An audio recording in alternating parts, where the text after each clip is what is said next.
존경하면서도 친한 법과 같은 존재를 외울 외자 써서 외우라고 합니다. 정우럽스는 저하고 사실 저는 이제 외우라고 표현을 해도 될라나 모르겠어요. 저분도 비슷한 표현을 먼저 한번 부산학회에서 하던데 저분이 저를 어떻게 생각하는지는 모르겠어요. 근데 저한테 저분이 배우로 참 소중한 것으로 여러 가지 학문적 동역자로 있는 건 분명한 것 같습니다.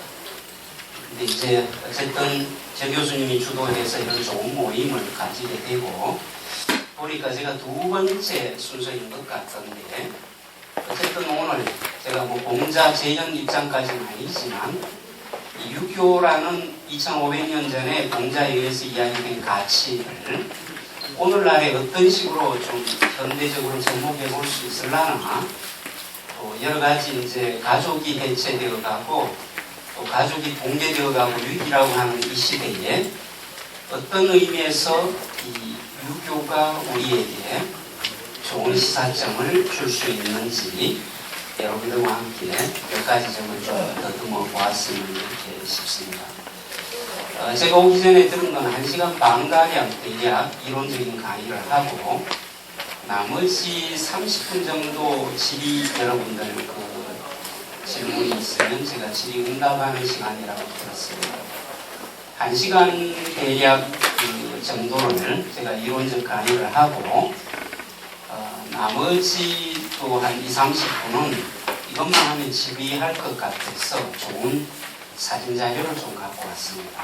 뭐냐 하면 주로 가문으로 내걸리거나 하는 이제 현판들인데 그 가문의 문중에 정신이 살아있는 그 현판 사진을 제가 한 20, 30여 장 추려서 갖고 왔습니다.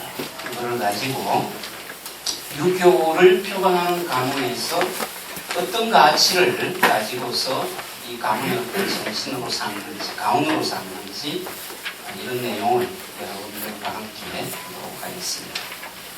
그 전에 어차피 공자 얘기 나왔으니까 여기 계신 분들 모두 전문가라고 보여져요. 그래서 제가 여러분들에게 퀴즈를 좀 내보도록 하겠습니다. 테스트라 생각하시지 말고 한번 해보세요. 공자의 휘자, 공자의 성함은 뭡니까? 성과 명을 다 넣어서 한번 플레이만 다 해보시죠. 예? 아까 정선생님 이야기하셨는데 공구입니다. 대구할 때 이 구자가 우방 넣는 게 원래는 없었죠. 없었는데 나중에 공선생의 휘자하고 똑같다 해가 감히 그걸 쓸 수 없다 해서 이제 우방을 붙인 겁니다. 그러면 공자의 아들은 누구입니까? 성명이. 이러시면 안 되는데 여기 오시면. 예? 공리 잉어리자입니다. 꿈에 그 잉어 꿈을 꾸고 나오셨다. 손자는요. 공자사자, 공급입니다. 그렇죠? 이제 본 문제가 있습니다. 이 쭉 알아주셔야 본 문제가 의미 있는데 공자의 아버지 이름은 뭡니까? 성명이 틀렸습니다. 뭡니까? 밑에는 다 공시로 나가는데 거기만 공 빠질 리가 없죠.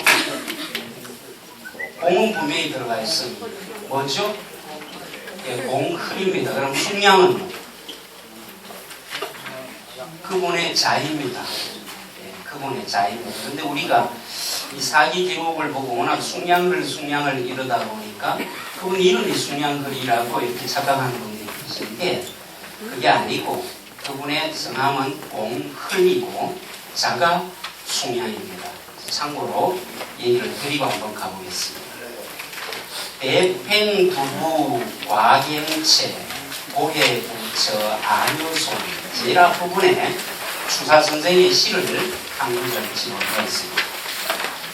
이게 뭐냐면 추사선생이 20년 가까운 휴양살이를 끝내고 겨우 생애 말년에 해배되어서 경기도 광주 마제현 고향으로 돌아와서 계실 때에 생애 말년에 지은 시입니다.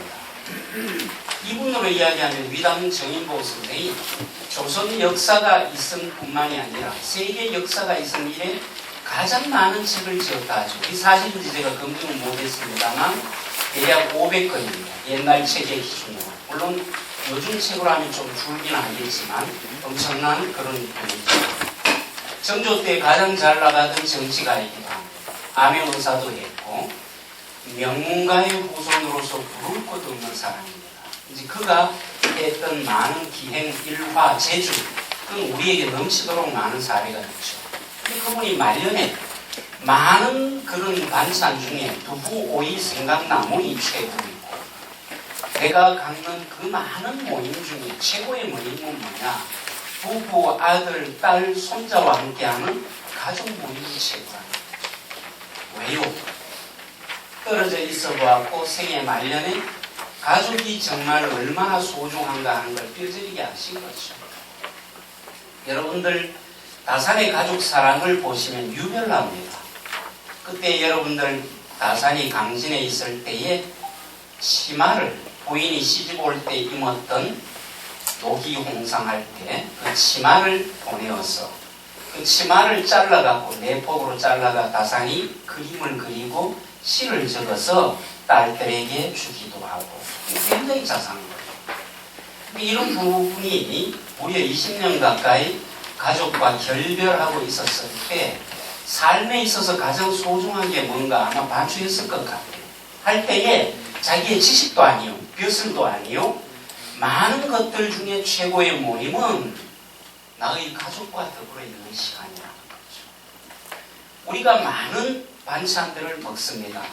세계에 뛰어난 유명한 셰프가 우리나라 출신 여자분이 있어요. 그래서 그분이 하는 말이 인터뷰에 이렇게 기사인데 기자가 당신 무슨 음식을 제일 좋아하느냐라고 물었더니 서양 음식의 이 최고의 셰프인데 어머니가 끓여주시는 된장찌개라. 아무리 이름난 명요리여도 뭐 우리 중국 요리의 불도장이나 이런 요리여도 맵기를 그렇게 먹으면 질려버리는 거예요. 못 먹습니다. 맵기 먹는 그런 음식은 가장 편하고 흔히 볼 수 있는 음식이죠. 여러분들 참나물, 참나무, 참새, 참매미, 참자 붙는 거 한번 반추해 보십시오. 가장 평범한 거. 우리 주변에 표 없이 우리와 더불어 가장 흔하게 살 수 있는 존재입니다.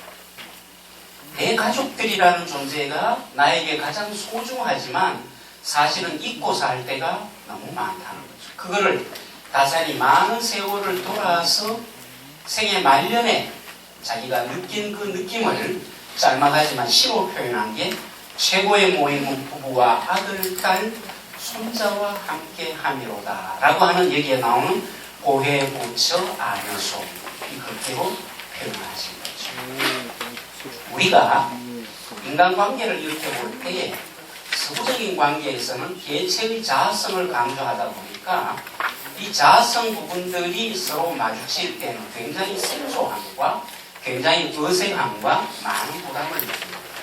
그러다 보니까 나중에 오면 버지니아 울프 같은 사람은 많이 들으셨죠. 다른 사람의 시선이 뭐냐면 나를 가두는 감옥과 같아 했습니다. 사르트르도 비슷한 일이 있어요. 남을 의식하고 산다는 게 얼마나 피곤한지 몰라요. 근데 가정에 오면 그게 아니고 참 편안하거든요. 근데 문제는 뭐냐? 요즘에는 가정도 편치 않아요.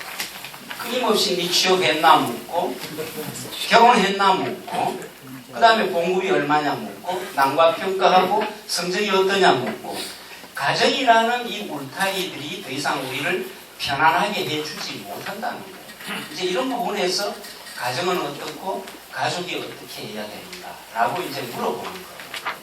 근데 이제 서양의 이 대표적인 사회학이라는 부분에서 사회 병리 현상을 연구해 보는데 여기에 기준으로 볼 때는 항상 뭐냐 하면 병들고 문제가 있는 현대사회의 어떤 직면한 그 문제들의 실태를 파악하고 이거를 해결하는 쪽에 있죠.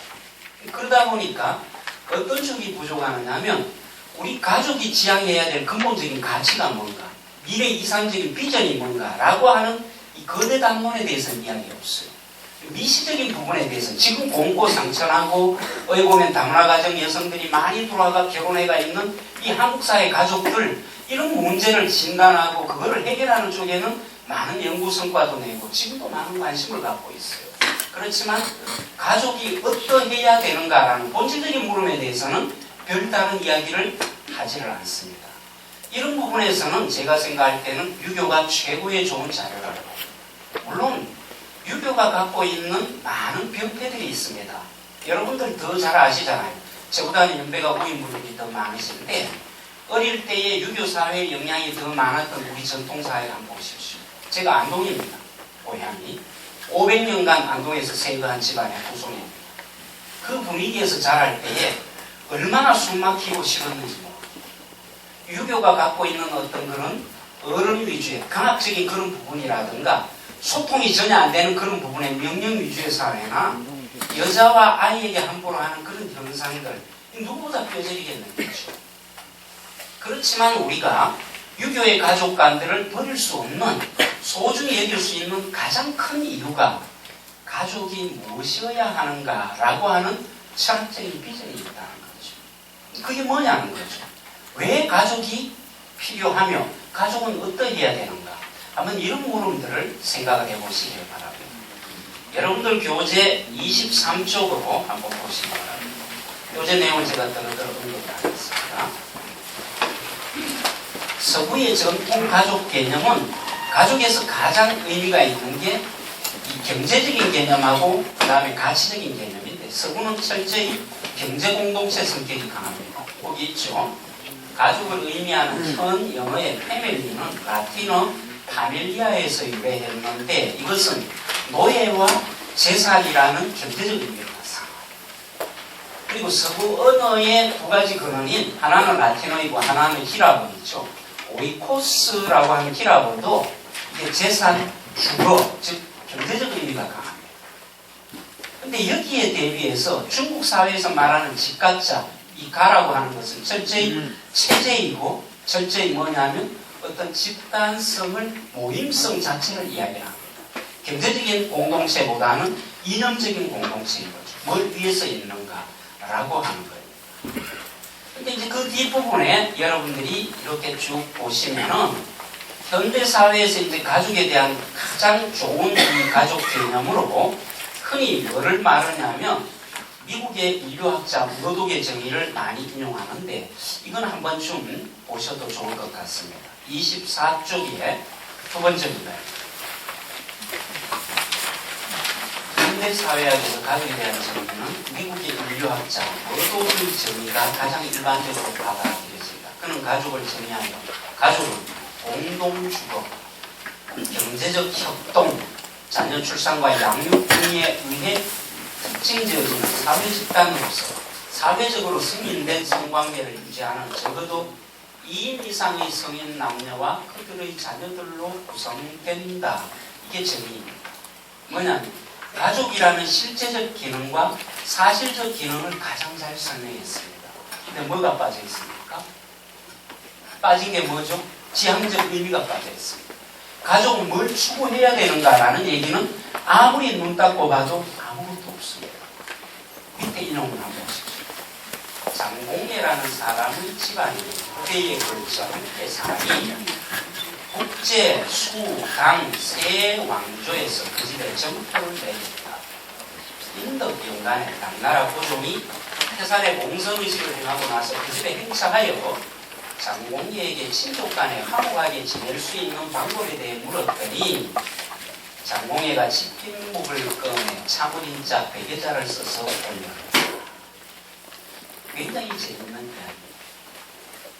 무슨 얘기냐면 이게 소학을 좀 보신 분은 아시죠? 소학 선행편에 나오는 그런 건데 이 황제가 누구 집을 찾아갔느냐 하면 여러 식구들이 함께 사는 대가족을 찾아갔습니다. 가서 물었습니다. 당신 어떻게 해서 이 여러 대가 이렇게 화목하게 삽니까? 비결을 물었죠. 근데 그 비결을 물은 건 황제가 자기 집을 잘 다스리기 위한 이유를 넘어서 있습니다. 뭐를요? 국가를 잘 다스리기 위한 지위를 얻기 위한 거죠. 왜요? 옛 사람들 생각에는 기본적으로 깔려있는 게 있어요. 집은, 가정은 모든 공동체의 기본이고 표준입니다. 자기 집안을 잘 다스리지 못하는 사람은 다른 것도 아무리 얼마 전에 국회의원 선거 있었습니다만 국회의원이 대통령이 주장을 하더라도 제가가 안 되는 사람 옛 의미에 보면 자격이 없다고 하는 거죠. 그 면에서 거꾸로 가정을 잘 다스리는 그 비법을 터득하면 국가를 다스리는 지혜도 얻을 수 있다라고 봤던 것이에요. 황제가 직접 일반인의 집에 갔습니다. 가서 뭡니까? 당신이 이토록 그 집에 잘 사는 비결이 뭡니까? 라고 물었죠. 국가 통치 비결을 묻었어요. 그랬더니 이 사람이 아무 말 없이 참을 인자를 100번을 썼다라고 했습니다. 여기 혹시 월성손씨 계십니까? 아무도 안 계세요. 경주 양동마을에 가면 월성손씨 대종가가 있습니다. 손중돈 선생하고 이제 이런 시간인데 손소 선생 부족이죠. 거기에 당호가 이따가 제가 한번 보여드릴 겁니다만 글서자에 100백자입니다. 서백당이죠. 알고 계시죠?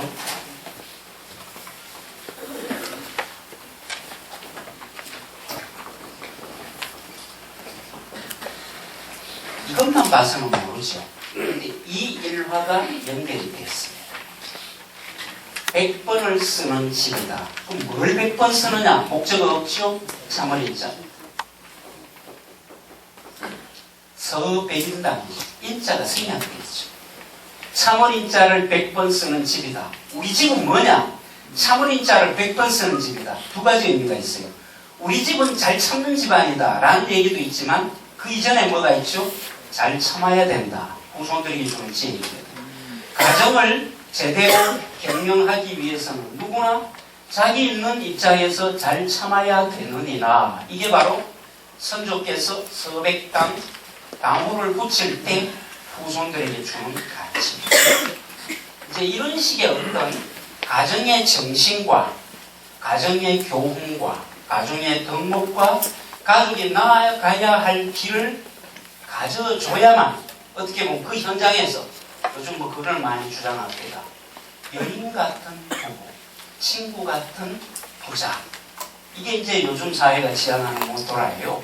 부모 자식 관계는 친구 같아야 돼요. 부부 간은 연인 같아야 돼요. 그것도 필요한데 문제가 뭐냐면 그렇다 하더라도 그게 다는 아니죠. 그걸 통해서 가족이 지향해야 될 바가 뭐냐는 거예요. 근데 좋을 때는 그게 되지만 좋지 않을 때는 도대체 어떻게 해야죠? 늘 친구 같을 수 없잖아요. 부자 관계가. 부부가 늘 연인 같을 수도 없잖아요. 갈등이 생길 때는 어떻게 해결해야죠?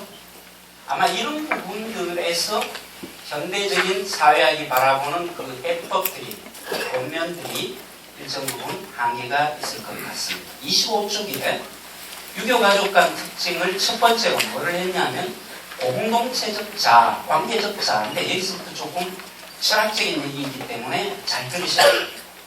우리가 인간을 볼 때, 나를 볼 때 보는 방법이 크게 두 개가 있어요. 하나는 나로 보는 거예요. 우리가 흔히 그 서양 철학을 이야기를 하면 이걸 어떤 철학이라고 이야기를 하느냐 하면 데카르트, 스피노자, 라이프니츠라고 하는 이 대륙 합리론의 철학 계보가 있어요. 거기에서 라이프니츠라는 학자가 독특한 용어를 이야기합니다. 모나드. 들어보신 분 계실 거예요. 모나드.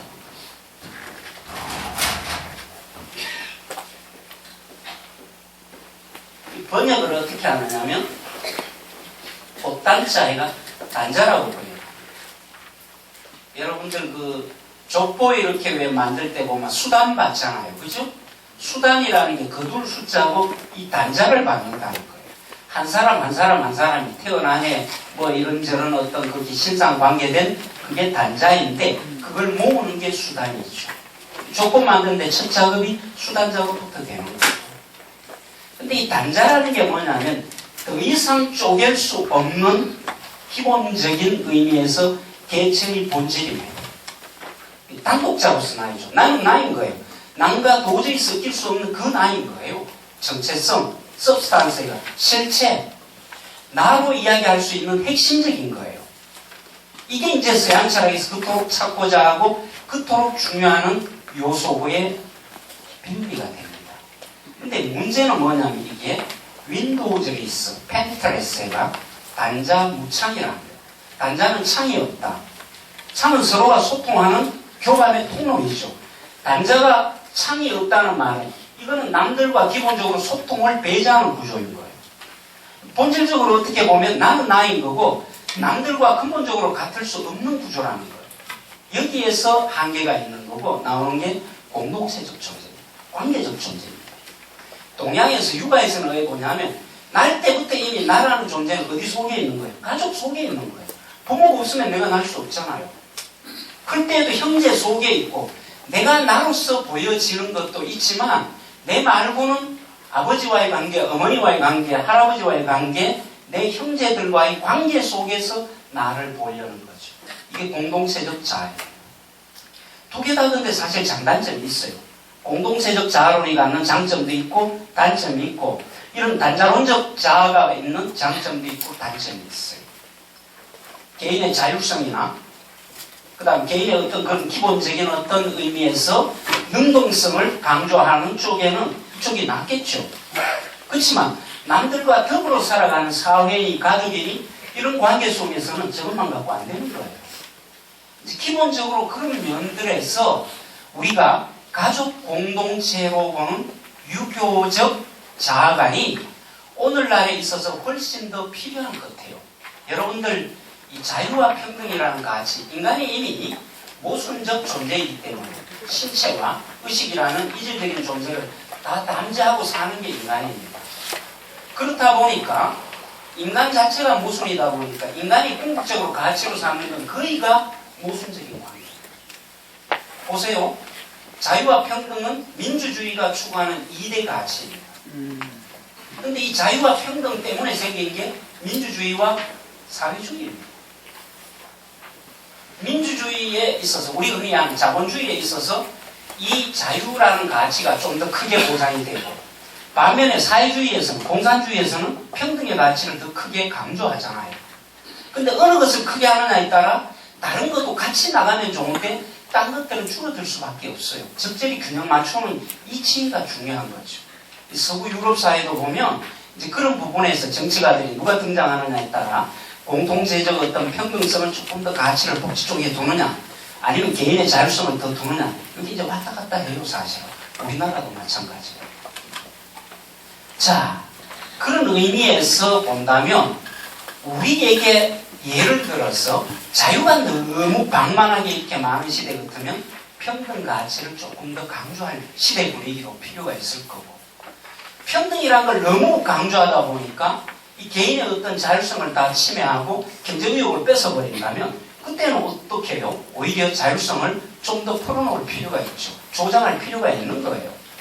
제가 볼 때 우리 시대는 기본적으로 앞 시대는 이런 서구적인 자율성과 개인의 주체성을 강조해야 될 필요가 더 있었다면 지금은 너무 방만은 모르지만 너무 어떤 면에서는 가정에서도 그렇고 기본적인 중심이 없는 것 같아요. 오히려 지금은 유교적인 공동체적 자아관이 조금 더 강조되고 조금 더 가르쳐질 필요도 있지 않겠는가라고 생각을 해봅니다. 그런 면에서 유교의 공동체적 자아론의 특징을 쭉 보면은요, 여러분들이 거기에 중요한 구절이 하나가 있는데요. 잘 못 들어보셨겠지만 기억을 해보십시오. 26쪽에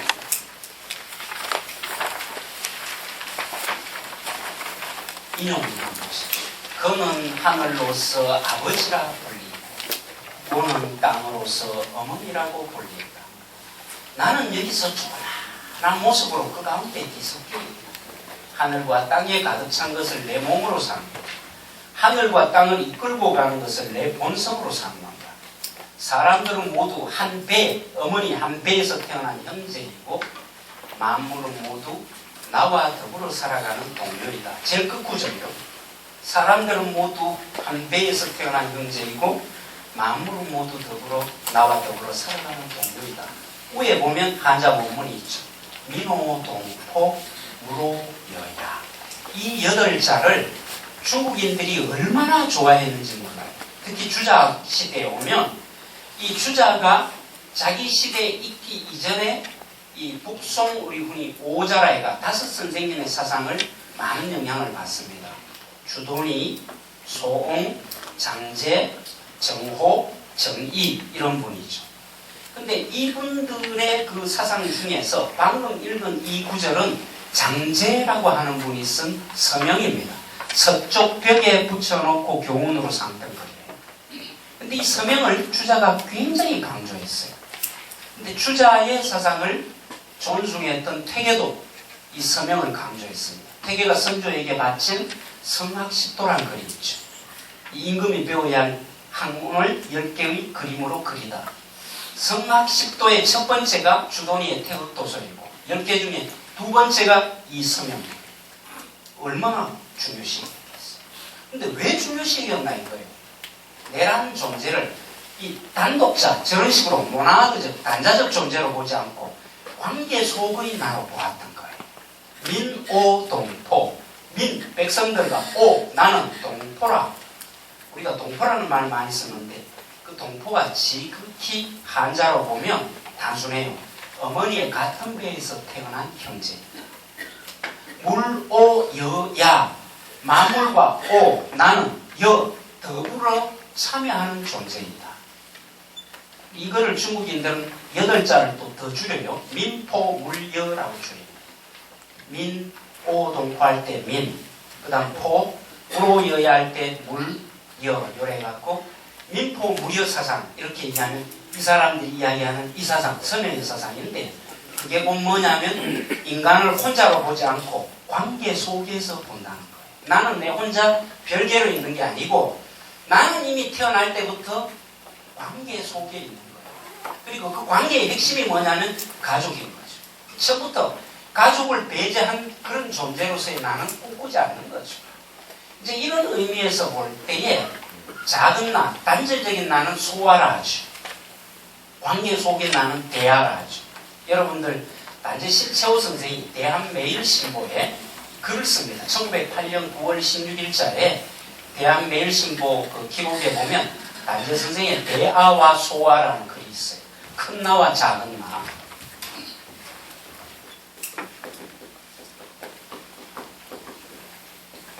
근데 이런 철학적인 맥락을 모르시는 분들은 도대체 이게 뭔 얘기하고 있노? 이렇게 생각하실 수 있는데 간단한 거예요. 대아라는 것은 나를 남과 이렇게 나누고 분별하지 않고 남들과 더불어 관계 속에서 있는 나를 대하죠. 소아는 끊어지고 차별적이고 이 관계로부터 멀어진 나를 소아라고 이야기합니다. 우리는 소아를 버리고 결국 대화를 회복해 가야 된다라고 이야기를 하고 있습니다. 자, 이런 속에서 당연히 강조되는 게 뭐냐면 27쪽에 나오는 효입니다. 여러분들 아시다시피 동아시아 삼국, 한국, 중국, 일본이 모두 유교의 국가입니다. 근데 유교의 국가이면서도 차이가 있어요. 중국 경우에는 의에 우리 학자들이 들어 구분하면 문화인류학자들도 의리할 때 의의 그 유교라고 하는 표현. 일본은 뭐겠어요? 그러면 일본에서 제일 강조되는 유교 덕목이 있다면 충성이라 할 때 충의 유교라고 얘기하죠. 한국은요?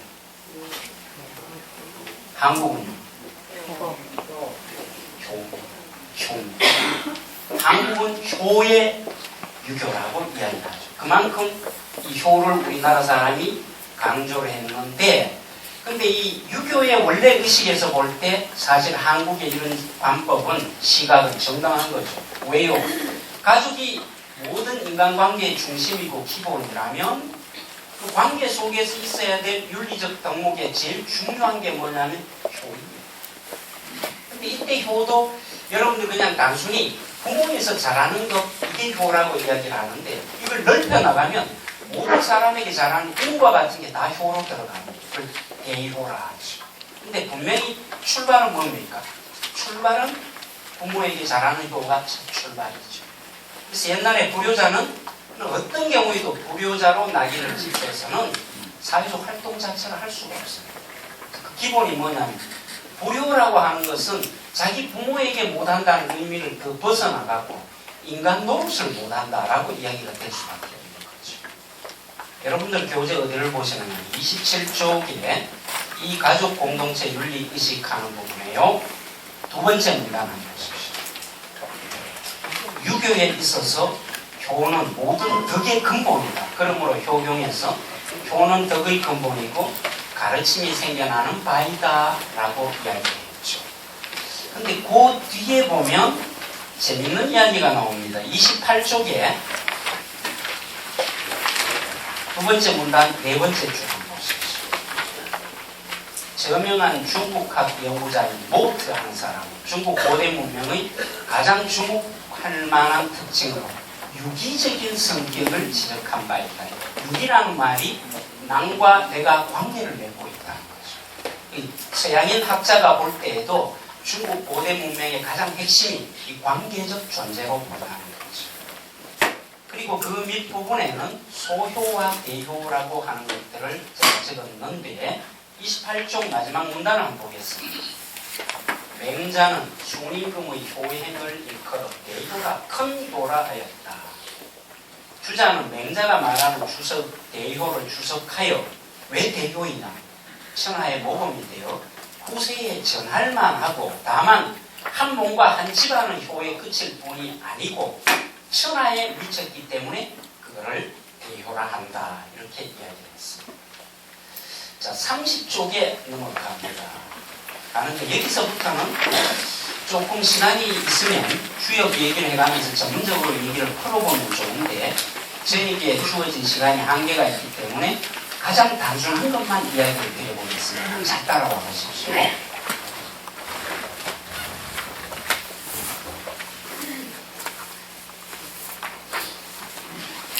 여러분들 추역의 정계를 싹 뽑으면 뭘 뽑습니까? 쌍가지에 뭐가 있어요? 원래 요즘은 아무것도 없지만 옛날에는 쌍가지를 가지고 뭘 치느냐면 이 괴를 뽑습니다. 괴를 만들죠. 쌍가지를 해가. 괴 이전에 뭐가 있어요? 괴는 몇 개가 모인 게 우리 태극기 같으면 요런 게 이제 괴라 하죠. 괴 이전에 뭐가 있어요? 효라 하죠. 요 동바들 요 본틀 요인데 요 한 개 한 개 한 개를 효라 하고 요 세 개를 그룹핑 하면은 요거는 소괴라 하고 세 개짜리가 두 개 있어요. 6개로 된 걸 대개라 합니다. 근데 이 효라 할 때는 몇 종류가 있나요? 예? 두 종류밖에 없죠. 가운데 떨어진 연결된 양. 이 음과 양으로 모든 천하 만물의 세력을 형상화합니다. 자, 제가 음이에요, 양이에요? 틀릴 수도 있고 맞을 수도 있어요. 이게 중요합니다. 첫 출발입니다. 다시 엿주습니다. 제가 음이에요, 양이에요? 답이 안 나오네요. 그때는 물어야 돼요. 뭐에 대해서요? 라고 물어야 돼요. 저는 남자이니까 여자에 대해서는 양입니다. 남자이지만 어머니에 대해서는 부모 자식의 관계이기 때문에 저는 음입니다. 어머니는 여자이지만 저에 대해서는 양입니다. 오늘 여러분들이 이 시간을 모두 저에 대해서는 음이에요. 왜요? 어떤 강의를 듣는 학생의 입장이죠. 저는 선생님 입장이니까 여러분들에 대해서는 양인 거예요. 이걸 음양의 상대적 세계관이라. 절대적 세계관은 음은 음이고 양은 양이고 이분법적이죠. 이게 동양의 가치관에서는 굉장히 중요합니다. 여러분들 우리 태극기 너무나 잘 아십니다. 이 선이 이렇게 이루어졌다면 양과 음에 있어서 양은 양이고 음은 음이죠. 근데 이게 아니라 이 선이 이렇게 있기 때문에 양이 음으로 내려오고 음이 양으로 올라갔어요. 양이면서 음이고 음이면서 양이에요. 원래 태극의 모양은 이게 아닙니다. 주돈이가 그린 태극도서를 보면요 이렇게 되어 있죠.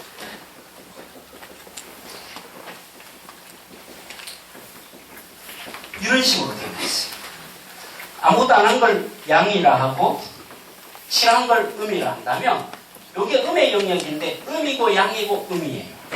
이건 양의 영역인데 양이고 음이고 양이에요. 서로 섞인 거예요. 양음 안에 양 안에 음이 있고 음 안에 양이 있는 거예요. 이거를 단순하게 한 개 만든 게 우리 태극의 이 모양입니다. 기본적으로 이걸 남자와 여자에 대입해 보면 굉장히 좋은 이 미래적 가치, 남녀관계, 가족관계가 여기에서 나와요. 우리 육아사회에서는 사실 이런 것들이 기본적으로 그렇게 잘 되지는 않았지만 근데 오해하고 있는 게 있어요. 여러분들. 뭐냐 하면 고전을 지금 시각에서 읽어내리면 모든 고전이 다 문제가 있어요. 소크라테스 고전 문제 없겠어요? 플라톤의 국가론에 있는 남녀 차별의 부정적 이미지 이용구 제목을 달죠? 수없이 나옵니다. 근데 그 논문은 제가 볼 땐 빵점입니다. 왜요? 그 시대적 가치를 볼 땐 그럴 수밖에 없는 거예요. 지금 여러분들이 생각하는 이 남녀라고 하는 사회학에서 이상적인 가치는 채 이런 게 형성된 게 100년이 안 됐습니다. 민주주의의 기준이라는 영국에서 여성에게 참정권 준 게 얼마 됐습니까? 미국 사회 바람과 함께 사라지다 원소설 보세요. 여성에게 덕목을 과하는 게 우리나라 조선시대 비슷합니다. 남부 쪽에서. 이제 이런 시대적 배경 속에서 현대를 살아가면서 전통시대의 가치를 지금 가치로 그렇게 아무 그거 없이 투영하는 건 이건 문제가 있습니다. 논어에 있는 여성에 대한 그런 어떤 부정적 이미지, 심지어 기독교인들 계시죠. 성경에는 그런 거 없어요. 성경이야말로 어떻게 보면 지금 시각에서 보면 남자와 여자를 철저히 차별하죠. 성경에 있는 이 여성 차별의 문제점, 뭐 이런 걸 테마로 삼는다면 잘못 잡고 가요. 왜요? 고전이라 할 때는 지금 우리 시각에서 긍정적으로 할 수 있는 기회를 얻는 것이 그 시대 사회상에서 이 부정적인 여러 가지 문화 구도에서 생긴 구절들을 찾아내는 건 아닌 거예요. 그런 의미에서 이 주역이라는 사상을 바탕으로 하고 있는 유교의 현실 제도로 보면 남녀가 정통사회니까 당연히 문제 있습니다. 이슬람에도 문제 있고 기독교에도 다 문제 있어요. 그렇지만 그것이 추구하는 주역이라고 하는 원래 문명론의 가치를 보면 지금에도 여전히 얻을 지혜가 있다는 거예요. 뭐예요? 남자와 여자를 이분법적으로 그렇게 엄밀히 자르는 게 아니라 뭔 거예요? 항상 상대적인 위치 속에서 여자이지만 어떤 면에서 아버지가 남편이 죽었거나 아니면 살아있다 해도 남편의 성격상 아버지의 위치에 가르침을 자녀들에게 주어야 할 경우도 있습니다. 남자도 마찬가지죠. 남자이지만 아이들을 직접 기르고 또 아이들을 직접 교훈하고 어머니처럼 이 내분을 해야 될 필요가 있을 때도 있는 거예요. 이 고정적인 시각이 아니라 남녀라고 하는 부분과 이거를 넓혔을 때 아내와 남편이라는 의미에서도 상대적인 평등과 조화성으로 읽을 수 있는 그 지혜가 주역의 음양론에 있다는 거죠. 그 얘기를 제가 31쪽부터 좀 썼습니다. 몇 개만 읽어보겠습니다. 31쪽 종래 주역의 음양론은 남녀관계를 가장 불평등하게 규정하는 범주의 하나로 이해되어왔다. 그렇지만 음양론의 본질은 양을 높이고 음을 낮추는 불평등 관계에 있지 않고 음양 간의 평등과 조화에 있다. 이것은 남녀관계를 갈등관계를 이해하는 현대사회하고 문제를 해결하고 탈현대의 새로운 남녀관계의 정립을 위한 좋은 논리를 제공해 줄 수 있다 하고 좀 더 넘어가 봅니다. 인용문이 나오는 게 있습니다. 33쪽을 보십시오. 두 번째 줄, 현대사회에서는 남녀를 분리 독립된 존재로 전제하고 있으며 분리 독립된 남녀는 유한한 사회적 기회와 권력을 대상으로 서로 대립하고 투쟁하는 것으로 이해된다. 그 현대사회학에서 가족학에서 남녀관계를 볼 때는 기본적으로 뭐냐면 여자는 남자에게 끊임없이 침탈당하고 눌리고 대립하는 존재로 봐요. 현대사회에서 가족관계, 남녀관계는 가장 중요한 게 뭐냐면 여자가 빼앗긴 권리를 남자에 비해서 낮춰진 권리를 획득하고 투쟁을 통해서 동등한 선에 이르게 하는 이게 최고의 가치이죠. 목표이죠. 근데 주역적 가치는 기본적으로 유교나 동양사회 전반이 그렇지만 대립, 투쟁, 갈등이라는 선은 약합니다. 대신 화해와 평등과 조화의 추구이죠. 남녀관계라는 것을 이렇게 투쟁과 대립 속에만 볼 필요가 있겠는가? 또 그렇게 봐야 될 전략적으로 시대도 있지만 앞서도 말씀드렸지만 지금은 이제 그렇게 볼 수 있는 시대에서는 꽤 많이 지났는 거 아닌가? 전반적으로는 그런 생각도 해봅니다. 제가 밑에 인용문을 하나 썼는데 그걸 보시기 위해서 참고 자료로 드린 이 자료를 보시기 바랍니다. 여기 저한테 수업 듣는 우리 대학원 학생들 한 7, 8명과 앉아 있는데 그분들이 제가 수업 시간에 소개한 적이 있습니다. 이게 뭐냐 하면 퇴계 선생의 친필 편지 누구에게 보내는 거냐면 맞손자 안도에게 보내는 편지. 우측 제일 기퉁이에 안도 기서, 안도에게 보낸다 했고 안동 상하에 있는 거는 그때 결혼을 하고 처가가 있는 안동 부사 관저에 있었기 때문에 안동 관청으로 보낸 거예요. 예를 들어 어제 손자가 결혼을 했는데 오늘 편지를 보낸 게 이겁니다. 손자가 살아가는 첫 가르침을, 부부간의 가르침을 주는 거예요. 여러분들이 뒤에 보시면은 거기에 이제 탈초에가 전자로 하고 밑에 해석까지 적어 두었으니까 나중에 한번 재미삼아 맞춰가면서 읽어보시기 바라고 오늘은 그 중에 핵심이 되는 제가 인용한 그 글귀만 보도록 하겠습니다. 어디를 보시느냐 하면 거기에 방금 보셨던 인용문 한번 보시기 바랍니다. 제가 읽어보도록 하겠습니다. 찾으셨습니까? 예. 부부란 인륜의 시작이고 33쪽 인용문입니다. 만복의 근원이므로 지극히 친밀한 사이이기는 하지만 또한 지극히 바르게 하고 지극히 조심해야 한다. 그러므로 혼자의 도는 부부에서부터 시작된다라고 하였다.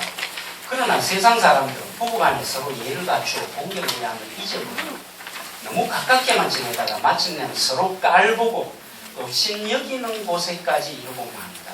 이 모두 부부지간에 서로 예를 갖추어 공경하지 않았기 때문에 생겨나는 일이다. 그래서 자기 가정을 바르게 하려면 마땅히 그 시작부터 조심해야 하는 것이다. 거듭 조심하기 바랍니다. 경계하기 바랍니다.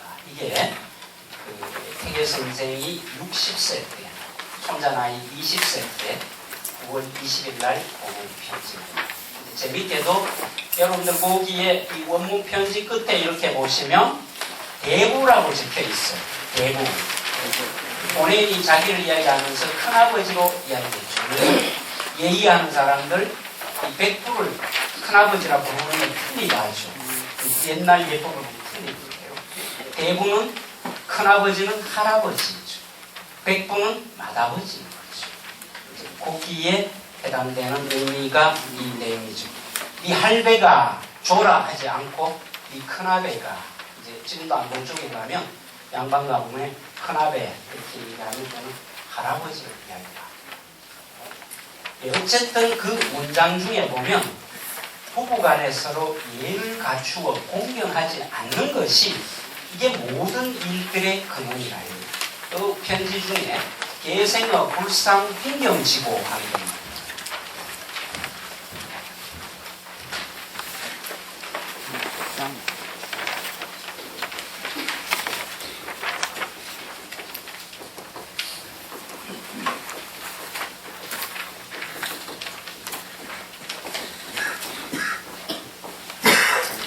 남들에게 함부로 하고 부부간에 너무 쉽게 대하는 이 모든 것들은 생어, 뭐뭐에서 생겨나는 까닭이라 불상빈경, 서로를 손님처럼 공경하지 않기 때문에 생겨나죠. 그래서 어른들은 부부간의 도리로 뭐를 말씀하시냐면 상경여빈이라 하셨어요.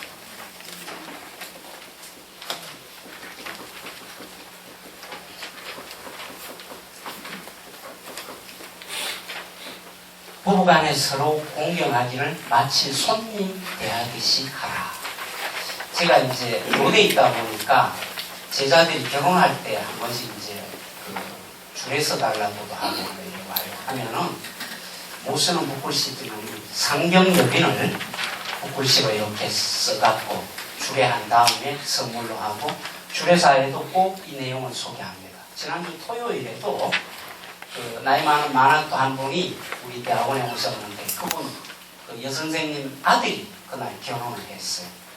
저도 어쨌든 주례를 부탁해가 제가 그 청년은 직접 뭐 보지도 않고 알지 못하는 사람이지만 본주의 어머니를 보는 것을 소개하는데 그때도 마찬가지 이 상경 여인을 제가 강조를 하고 복글씨를 하나 쓴 거를 마치고 정했습니다.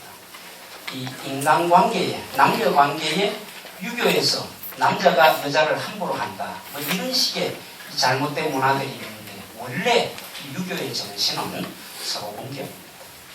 퇴계 선생이 그 내용을 손자, 맞손자 안도에게 결혼한 다음날 첫 편지로 보내시면서 직접 그런 교훈을 주셨던 거죠. 손자 안도에게 뿐만이 아니라 지금 여기 있는 우리들에게도 대단한 의미가 있고 또 가르침이 된다라고 생각합니다.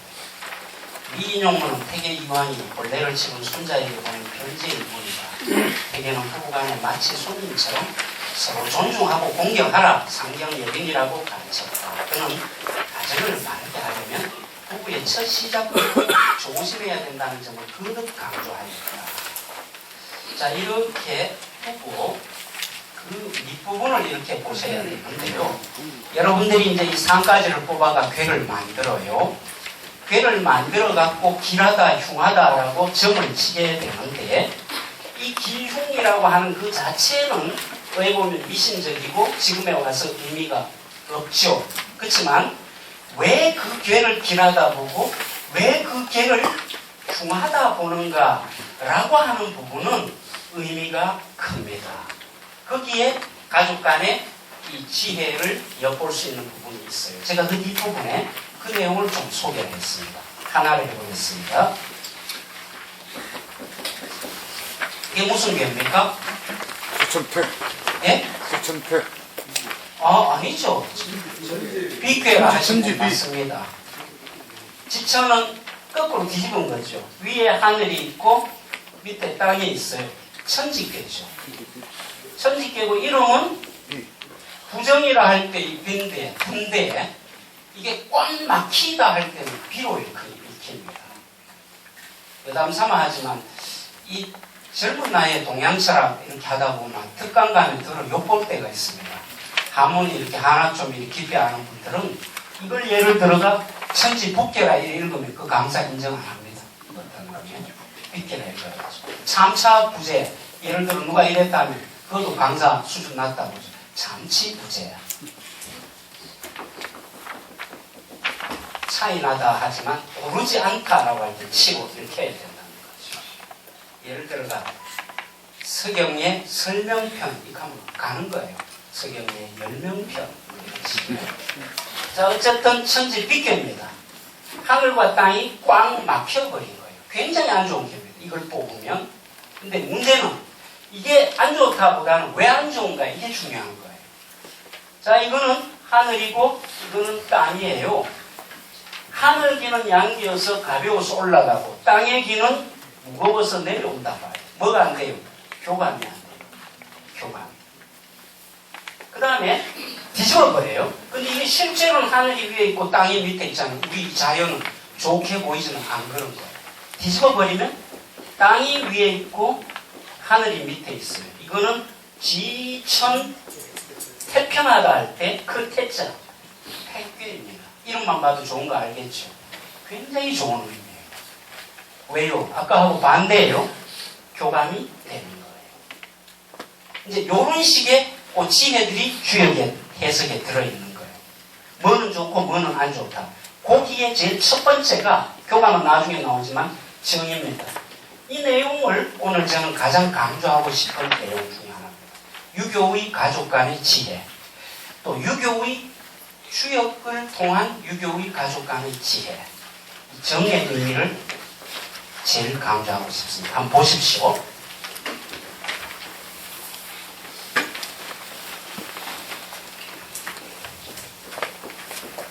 자, 밑에서부터 1, 2, 3, 4, 5, 6표가 있어요. 근데 여기에 1, 3, 5 기수 자리는 이거는 양수라 하죠. 2, 4, 6 이거는 우수라 애가 음수라 합니다. 근데 여기에 이런 자체가 양수인데 온게 양효예요, 음효예요? 양효가 맞죠. 그럼 이건 지모습 양은 양다운 거니까 정이에요. 자, 이거는 그러면 음의 자리인데 양이 왔으니까 부정. 요거는 정, 요거는 부정, 요거는 정, 부정. 예. 그러면 한 개 세고 제가 적어봅니다. 여러분들 이해하셨나? 보려.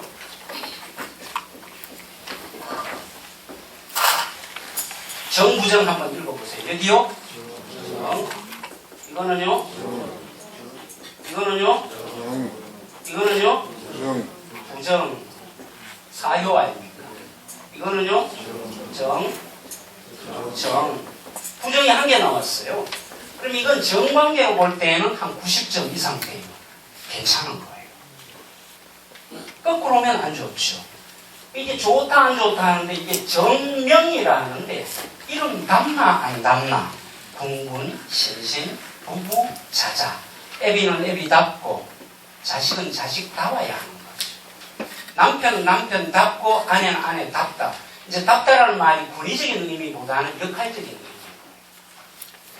그래서 제가 지난번 그 토요일 주례 때 그런 얘기도 했어요. 신랑 신부에게, 특히 신부에게 앞으로 자녀를 낳으면 가정에서 아버지 자리를 확보해라. 아버지 자리를 인정해주고 만들어주어라. 어떤 가정이든 성공한 가정에 보면 아버지가 아버지로서 서 있다는 거죠.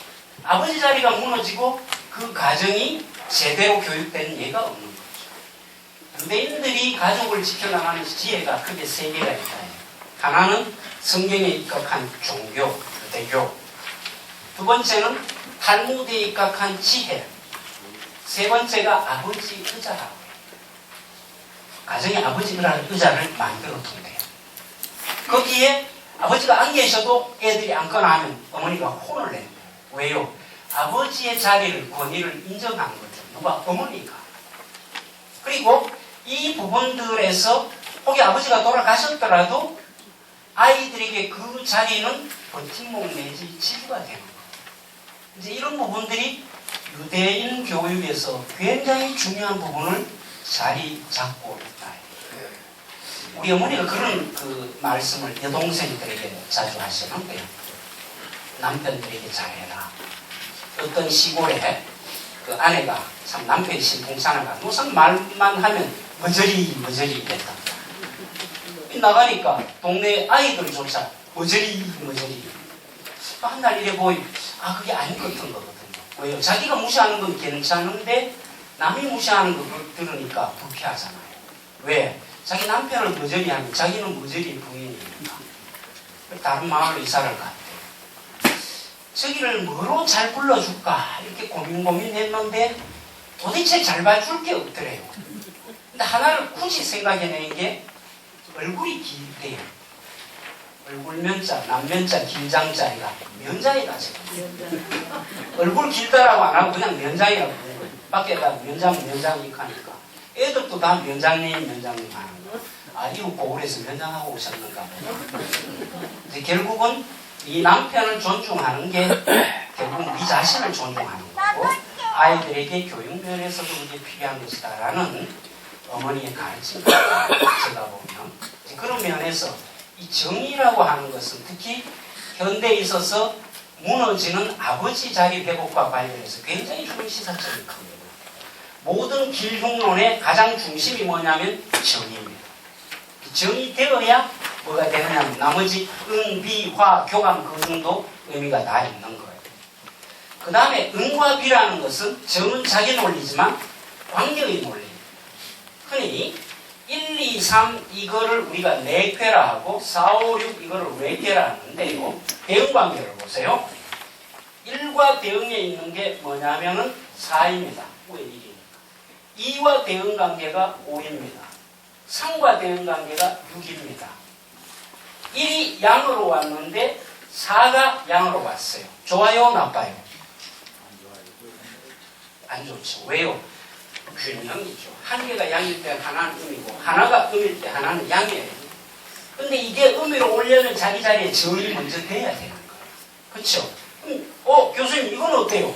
여기는 음으로 오고 여기는 양으로 오면 그건 어때요? 응이 되기는 되지만 정이 안 된 의미이기 때문에 쉽게 얘기하면 남자는 남자답고 여자는 여자다운 게 제일 좋지만 한 가정에 어머니가 아버지 같고 아버지가 어머니 같은 기질이나 역할 그런 가정도 있어요. 그래도 그런 대로 괜찮지만 그거보다는 못한 거죠. 원래 그 모습보다. 이게 응이에요. 대응관계예요. B라는 것은 자기 가족 관계예요. 1을 중심으로 보면 B는 1과 3입니다. 5를 기준으로 보면 B는 4와 6이죠. 이런 관계들의 균형을 철저히 뭐를 추구해요? 조화를 추구하고 균형을 추구하죠. 나와 같음을 추구하기보다는 나와 다른 존재를 통해서 서로의 협조와 협력을 구하는 거죠. 이제 이런 주역의 길흉론의 지혜들이 가족 내에서, 구성원 내에서 일단은 뭐예요? 다른 쌍둥이도 다르잖아요. 다름을 존중하고 그 안에서 서로가 균형과 조화를 이룰 것을 강조하는 사상이라고 하죠. 어떤 이런 식의 얘기들이 제 글 속에 좀 다루어졌습니다. 시간도 그렇고 또 너무 깊이 들어가서는 곤란하기 때문에 이런 기본적인 단상만, 아이디어만 제가 좀 여러분들께 드리도록 하겠습니다. 그 뒤에 어디를 한번 보시면 하면요. 35쪽에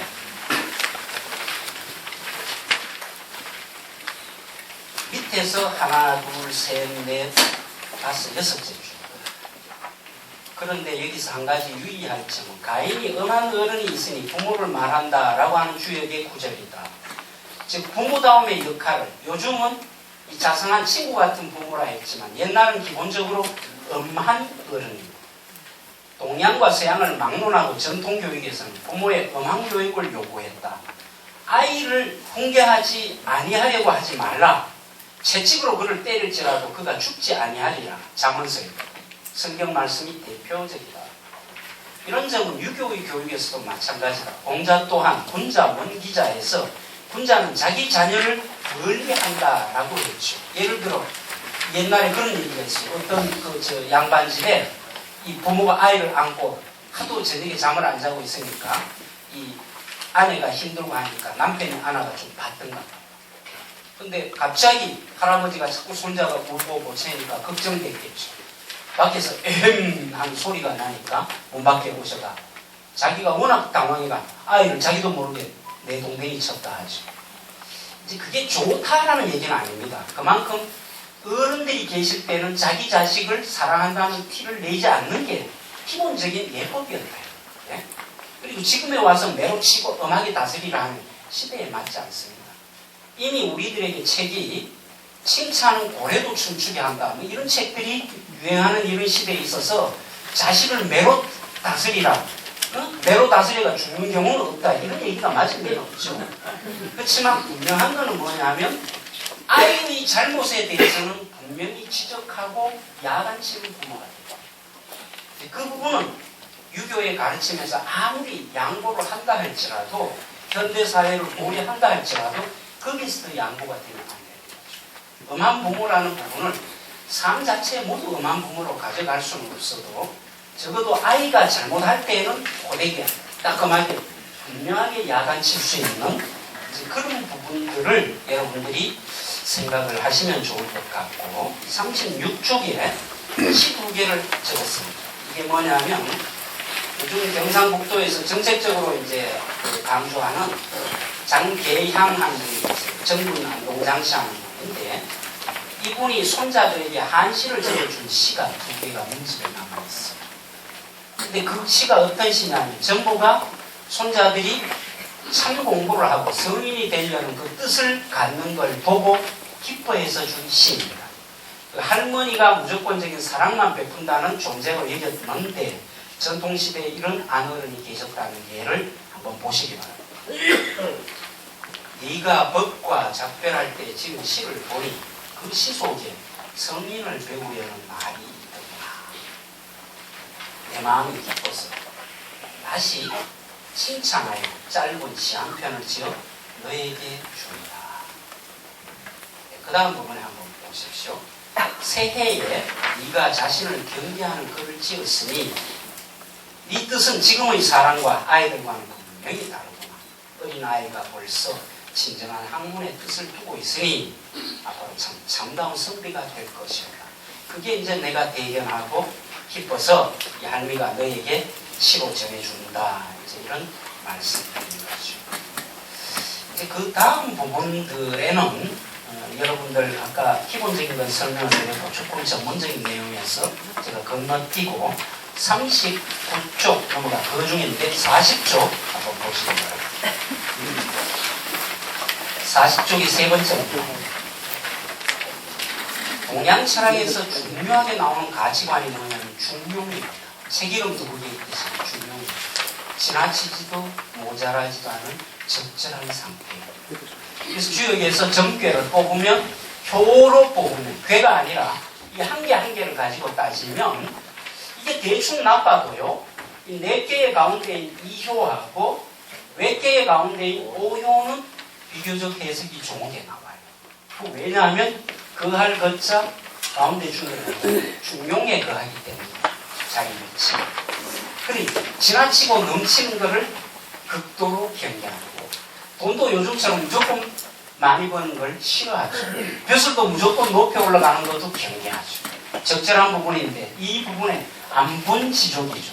분수에 편안히 거처하고 만족할 줄 알라라고 하는 이 가르침들이 집집마다 보면 당호로 굉장히 인기 있는 당호입니다. 이따가 한 집안의 거를 제가 찍어온 사진을 보여드리겠습니다. 그 부분들을 한번 쭉 보시는데 여러분들이 잘 아는 예화가 하나 제가 적었어요. 뭐냐면 경주 최부자집 가훈이 나와요. 흉년에는 땅을 사지 말라. 왜요?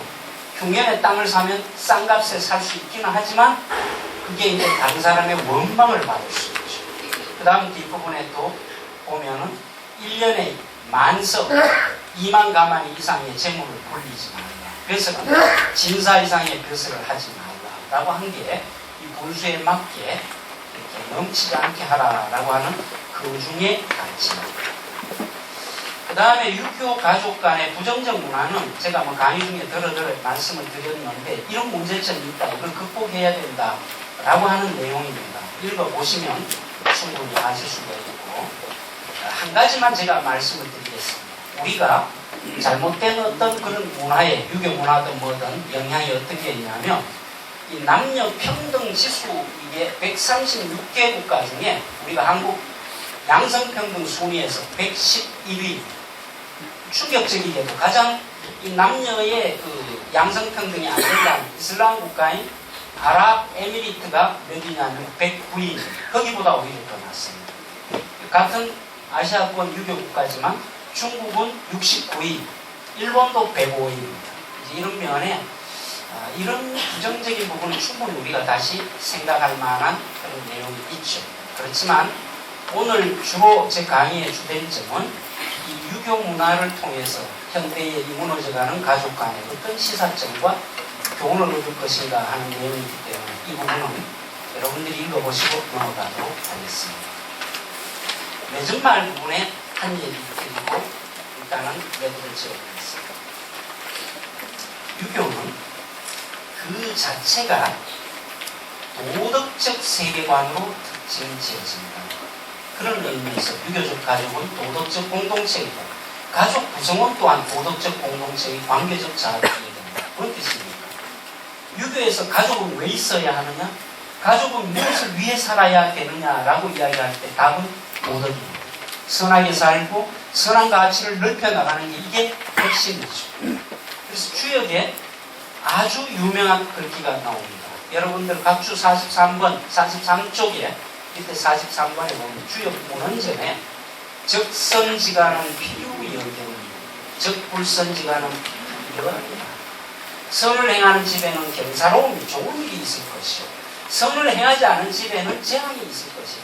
근데 도덕적 주체는 서양에 있어서는 뭡니까? 개인입니다. 내가 그래요. 근데 여기는 도덕적 주체를 누구로 뒀어요? 가족입니다. 적선지가에 선을 쌓는 집은 희한하게도 윤리적 주체를 개인에게 묻는 게 아니라 가정에게, 가족에게 묻는 겁니다. 이게 뭡니까? 유교의 개인적 정체성이 관계적 자아, 가족을 중심으로 한 이 공동체적 존재라고 하는 사실을 여실히 드러내죠. 가족 구성원 자체가 왜 존재하느냐라는 물을 선하게 하기 위해 우리, 나, 또 나아가 세계를 좀 더 선한 사회, 도덕적 사회, 착한 사회, 요즘 말로 하면 살고 싶은 사회로 만들려는 그 목적을, 이념을 유교의 가족관이 깊숙하게 알고 있다는 사실을 여러분들에게 결론적으로 말씀드리겠습니다. 예, 이 내용을 좀 보시면서 전통적인 시대 유교의 가족관들이 지향하던 가치관이 의미있는지를 한번 봐주시기 바랍니다. 여기에 이 내용, 여러분들 이 명문가 후손들께 계실 건데 자기 집안의 내용도 있을 수 있습니다만 첫 번째 나오는 이 내용은 A땅입니다. 어느 집안 얘기죠? 예? 밑에 있죠. 영천이씨 용암종택입니다. 근데 이 A의 뜻이 뭐죠? 이걸 알면 눈물이 없습니다. 이 집안이 역대로 장수 집안입니다. 부모님하고 거의가 90 가까이 또는 90 넘어서 살아서 집안 어른을 중심으로 9꽃자에다 늙을 노자 구로회를 조직합니다. 근데 그 어른들이 이래 늙으셔서 사시는 거 너무 좋아요. 근데 하루하루가 너무 아까운 거라. 왜요? 언제 돌아가실지 모르잖아요. 어른들이 사시는 그 하루하루의 날을 내가 더디 가라고 이야기하고 그 하루하루의 날을 너무 사랑한다 해서 사랑할 일자, 날일자, 그 날을 사랑한다. 뭔 날이에요? 연인과 하는 날이 아니라 내 부모님과 함께 살아가는 이 날들을 사랑한다 해서 애일단이라고 하죠. 도대체 우리가 가족을 이루고 살아가는 가치가 어디에 있는지를 너무나 잘 보여주고 있습니다.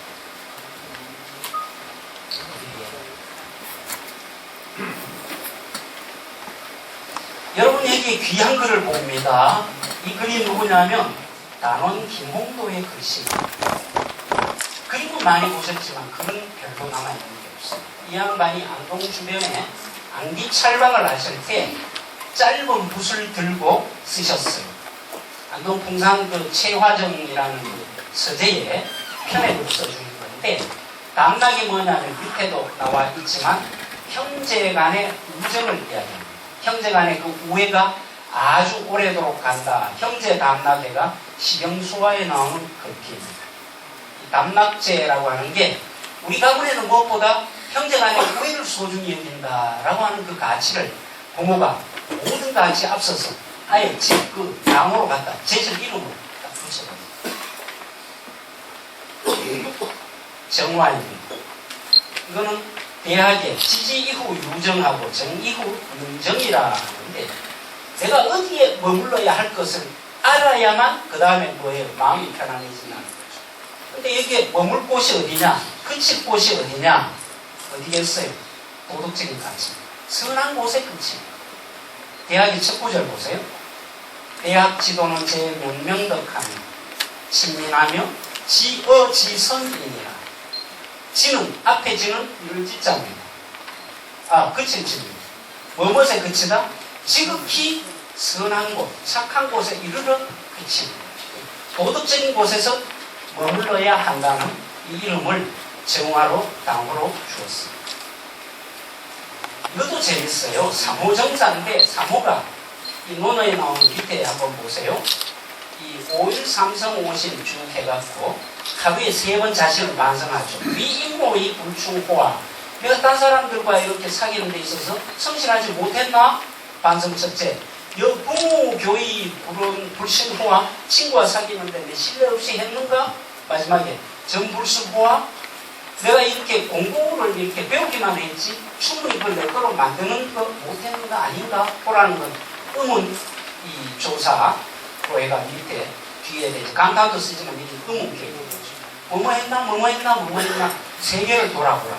하루에 3가지 것을 반성해라 라고 하는 일일 삼성하는 그 가르침을 두고 있죠. 여호와는 이거는 뭐냐면 겸손이죠. 내 마음에 뭐든 풍족하다, 남은 있다라고 여기면 실제 남은 것처럼 여기는 거죠. 부족하다고 여기는 사람에게는 아무리 많이 가져도 탐욕이 마음에 끓고 있기 때문에 평안할 수가 없습니다. 겸손할 줄 알고 만족할 줄 아는 가르침을 주는 거죠. 여기 찍으시는 분 많은데 괜찮습니다. 찍어갖고 좋은 글귀 하나를 요즘 이 돈 좀 주면 그걸 하대요. 각을 해가 집에 강호로 해도 좋지 싶습니다. 양진제입니다. 잘 아시겠죠? 양진제를 이렇게 하는 집이 몇 집이 있어요. 풍산 마을에 가도 있고 양진당.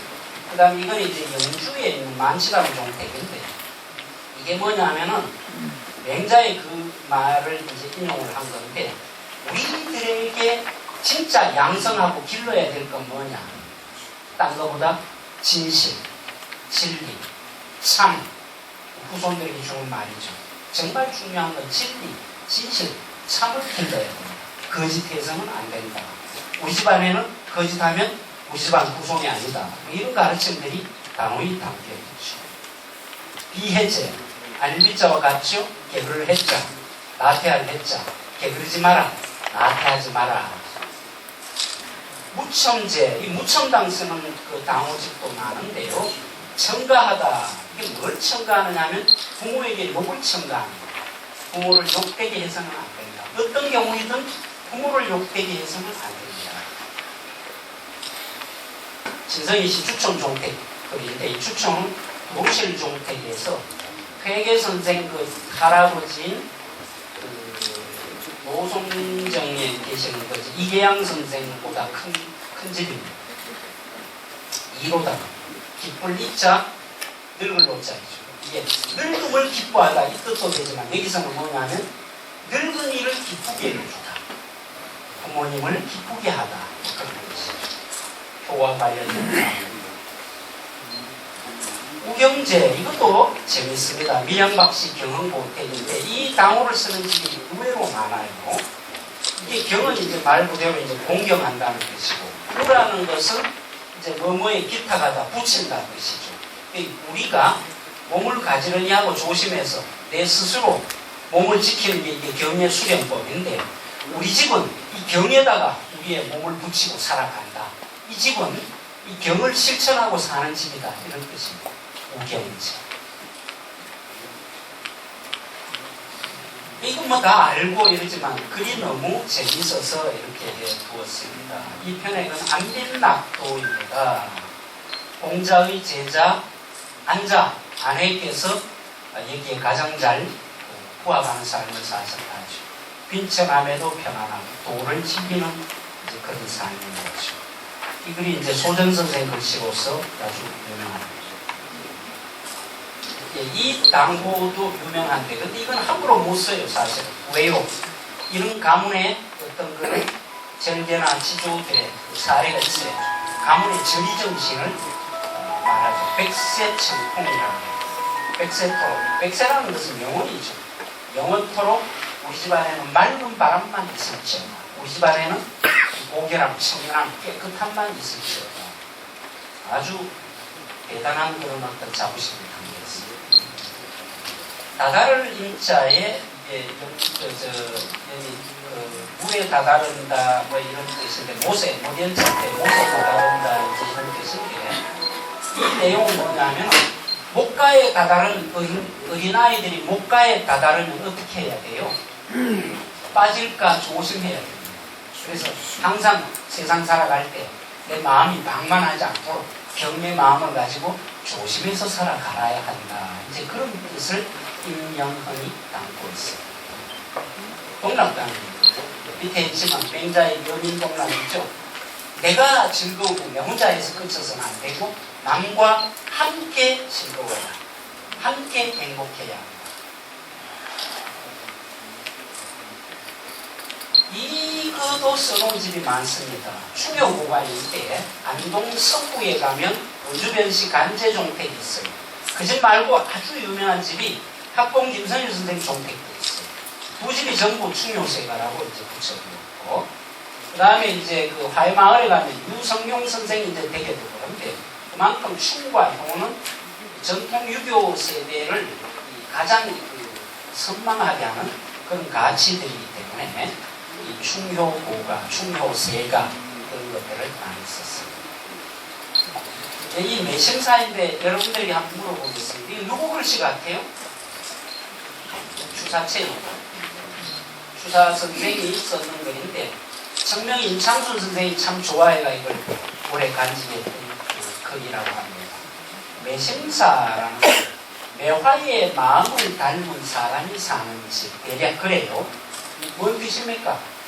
매화처럼 그렇게 지조 있고 절개를 지키고 고고하게 살아가라 이 가르침이 들어있는 거죠.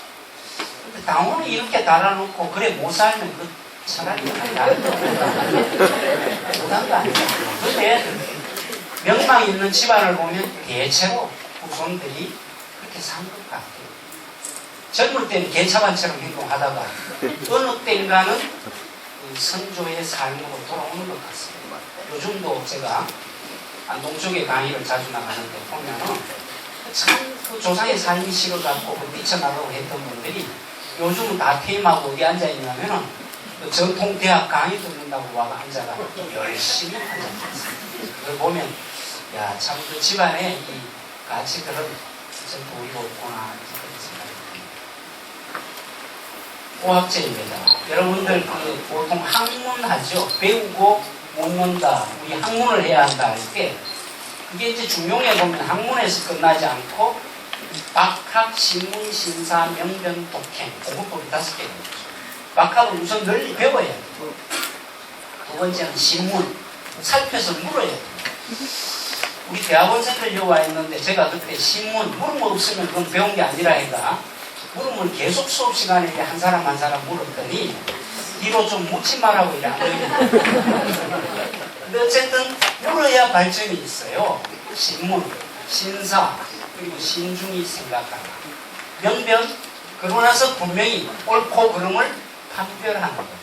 독행은 이론 지식만 있으면 안 돼요. 그래 안거를 독실하게 실천에 옮겨야 된다. 요 5개가 박학, 신문, 신사, 명변, 독행 이게 사실 학문법이에요.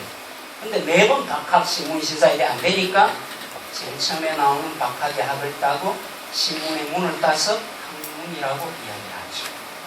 세계 박세당 선생의 유명한 그 책 이름이 사변록이라고 있습니다. 생각사자의 분별을 배우죠.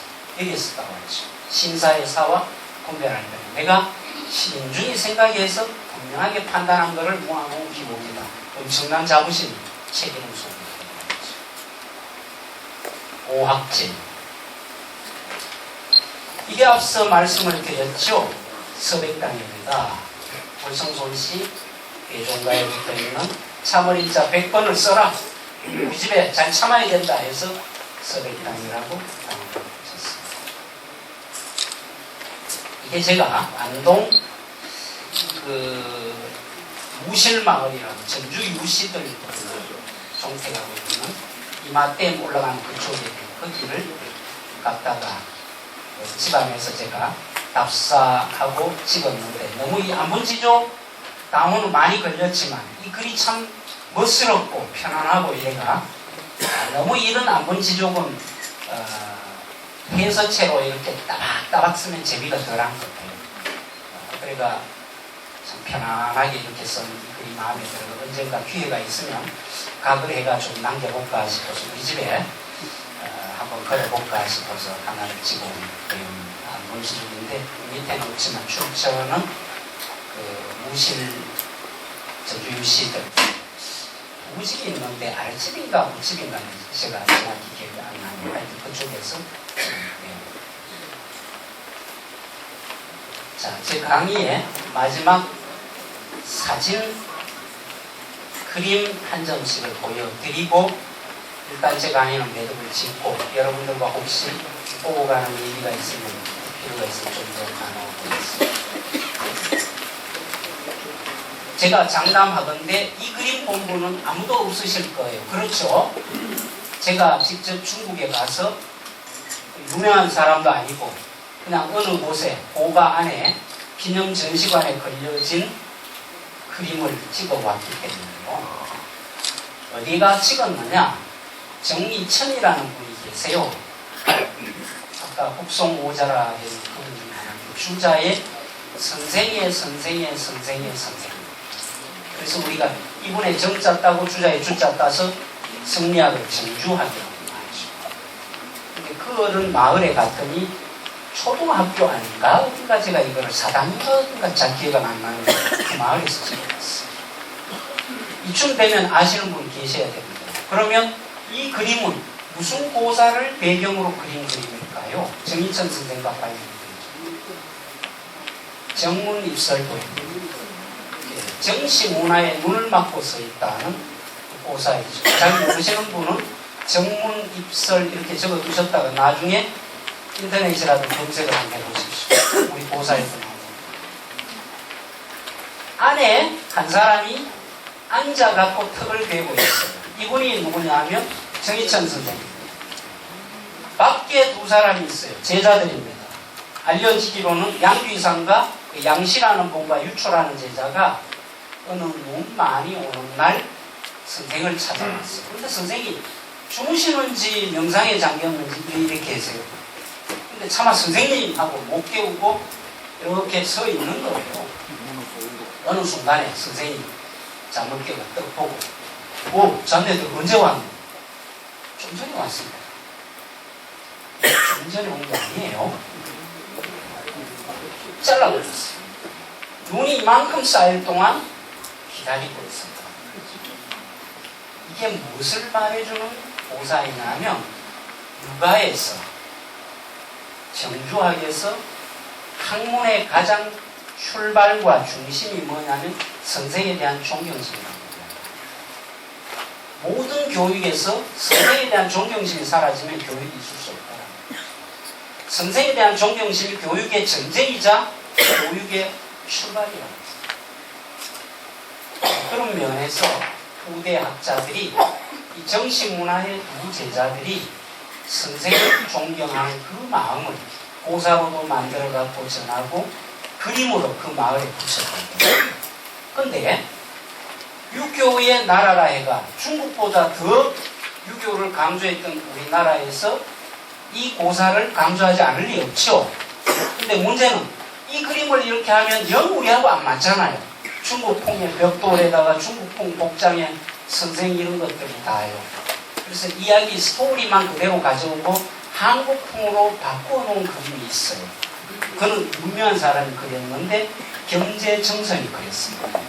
정문입설 보여드리겠습니다.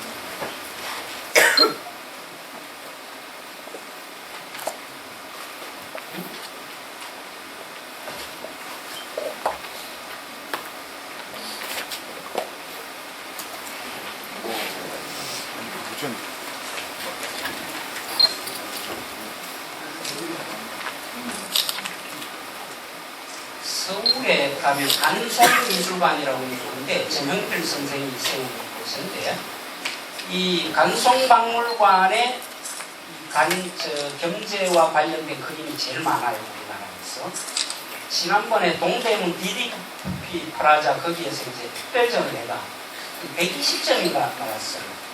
경제만 해가. 제가 일부러 한번 구경을 갔었는데 아쉽게도 이 그림은 없었대요. 자기들은 이 그림이 덜 중요하다 해서는 빼고 주로 풍경만 빼는 거예요. 근데 오히려 이런 관념화도 한 점 준비했으면 참 좋았겠다 할 수도 있습니다만, 근데 이 그림 속에 보면 무대만 바뀌죠. 주제는 중국입니다. 다만 제가 이 그림 설명한 농담으로 중국보다 성경에 대한 스승에 대한 존경이 한국이 더해가 더 잘라버렸어요. 만큼 오도록 잘라버렸어요. 더 오랜 시간을 기다렸다. 온돌방에 선생이 앉아 계시고 심의와 진료를 쓰시고 그 다음에 이 매화둥걸 초가지 이런 여러 풍광이 한국풍으로 그려낸 거죠. 위에 보면 여기에 정문입설이라고 분명히 나오고 그 다음에 경제라는 호가 여기 쓰여 있죠. 예, 공부에 있어서 학업에 있어서 선생에 대한 존경심이 공부의 출발이자 전제라는 저는 그렇게 생각합니다. 가정에 있어서도 마찬가지입니다. 부모에 대한 더 나아가면 어른에 대한 존경심이 제대로 서는 것이 그 가정의 첫 출발이자 좋은 가정의 진입니다. 어떤 경우를 이야기를 하더라도 아이들이 부모를 존중하지 않고서 이 가정의 교육이 성공할 수 없다고 가족에 대한 다른 이념이 정립될 수 없다는 거죠. 그런 면에서 우리들이 오래된 미래라고 제가 제목을 붙였습니다만, 오래되었다 해서 과거로 끝나버리는 건 박물관에 가야 됩니다. 그게 아니라 오래된 미래라는 얘기는 오래되었지만 지금 우리들에게 주는 가치와 시사점과 그 다음에 여러 가지 우리들에게 주는 의미가 있다라는 것이죠. 그래서 오래되었다와 미래는 분명히 형식 논리로 볼 때는 모순적인 개념이지만 사실적으로 볼 때는 오래되었지만 우리들에게 미래를 위한 그런 가르침을 충분히 줄 수 있다라고 얘기를 드리고, 그한 사례로서 유교에서 강조하는 가족의 인연과 또 가족의 어떤 그런 기본적인 모습들을 짧게나마 여러분들에게 소개를 드렸습니다. 감사합니다.